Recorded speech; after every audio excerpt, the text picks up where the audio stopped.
How has the leadership of Tenzin Gyatso, the current Dalai Lama, affected his country of Tibet and the rest of the world? The Dalai Lama had been consistently avoiding violence as Tibet was being overrun by the Chinese. His actions in meetings with many religious leaders of other countries was unmatched by his predecessors. He even drafted a democratic form of constitution in 1963 for Tibet. In the last couple of decades, he has built educational, religious, and cultural institutions to help preserve Tibet's heritage.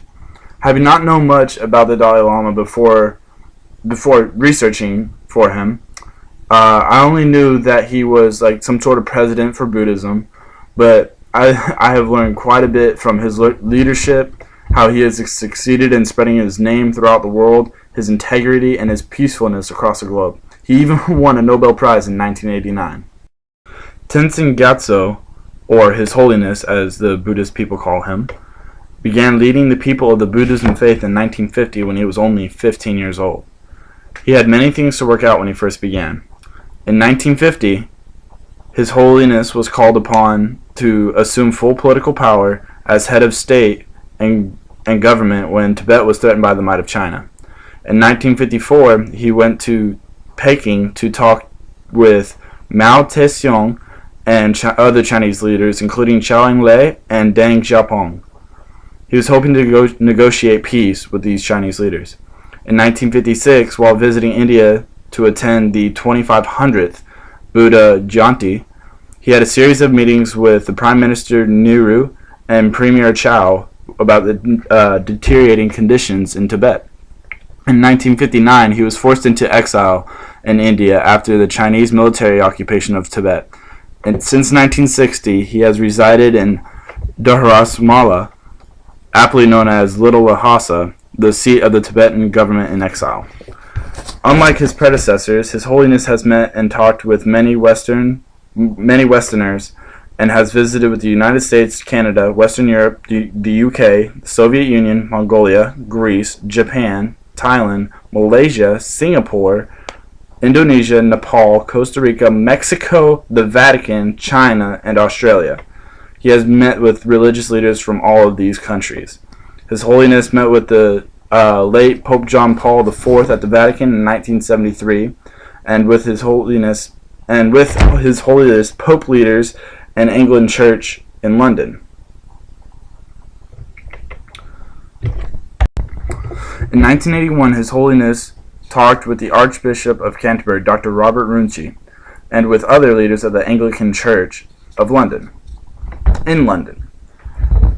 He also met with leaders of the Roman Catholic and Jewish communities and spoke at an interfaith service in his honor by the World Congress of Faiths. His talk focused on the commonality of faiths and the need for unity among different religions. I always believe that it is much better to have a variety of religions, a variety of philosophies, rather than one single religion or one single philosophy. This is necessary because of the different mental dispositions of each human being. Each religion has a certain unique ideas or techniques, and learning about them can only enrich one's own faith. Since his first visit to the West in the early 1970s, His Holiness' reputation as a scholar and a man of peace steadily grew. In recent years, a number of Western universities, institutions, and other colleges have conferred peace awards and honorary doctorate degrees upon His Holiness in recognition of his distinguished writings in Buddhist philosophy and of his distinguished leadership and service of freedom and peace. During his travels abroad, His Holiness has spoken strongly for better understanding and respect among the different faiths of the world. Towards this end, His Holiness has made numerous appearances in interfaith services, imparting the message of universal responsibility, compassion, love, and kindness. In December of 1989, the 14th Dalai Lama was awarded the Nobel Peace Prize.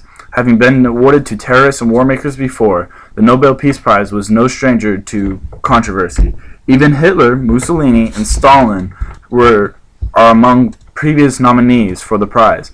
In his presentation speech to the 14th Dalai Lama, Igor Arvik said, "This year's Nobel Prize has been awarded first and foremost, for his consistent resistance to the use of violence in his people's struggle to regain their liberty.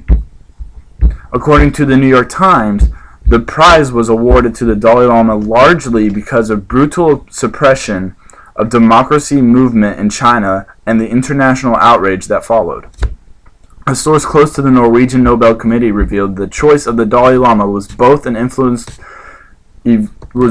an attempt to both influence events in China and to recognize the efforts of student leaders of the Chinese democracy movement, which was crushed by Chinese troops in June of 1987. During his concluding speech upon receiving the Nobel Prize, His Holiness said, "We Tibetans continue to contribute to the development of a more peaceful, more humane, and more beautiful world. A future free Tibet will seek to help those in need throughout the world, to protect nature, and to promote peace. I believe that our Tibetan ability to combine spiritual qualities with a realistic and practical attitude enables us to make a special contribution in however modest a way. This is my hope and prayer." One of the gentlemen in awarding to the Peace Prize to His Holiness the Dalai Lama said that they affirm their unstinting support for his work in peace and for his unarmed masses on the march in the many lands of liberty, peace, and human dignity. Over the past 6 decades, Tenzin Gyatso, the Dalai Lama, has been leading the Tibetan people and the people of the Buddhism faith peacefully. He was recognized by the rest of the world before he even received his 1989 Nobel Prize. The Dalai Lama is a man of great integrity, honesty, morals, and we could all use a thing or two to learn from this very prestigious man. Thank you.